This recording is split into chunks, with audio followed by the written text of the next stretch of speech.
আহ আহ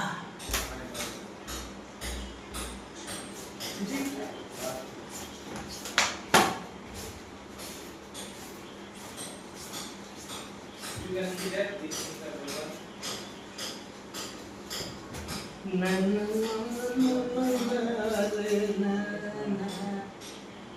তোমাকে তো রাগ লাগে না? কেন আমি কি করি? তো তো ঘুরাইছ তো বাবাই দিছ নাকি? আমি করলে কি? কি করলি আমি? বহুত রাগ লাগে আমার। তুমি আজ দিনকে দিন বহুত বদমাইশি করছো না? আমি কি বদমাশি করছি? বেশি বিকিলাবে তো ধরে নিয়ে মুচাইলে ছিঁড়ে দিব বাচ্চাকে। যত সব। কি মোচাইলে ছিঁড়ে দিবে রে বাবা? প্রতিমা আমি খারাপ জেলা লই ভালো জেলা বটি। এইটা বটে প্রতিমা কোথায় গেলে? সব তো চিনে আমাকে অপমান দিতে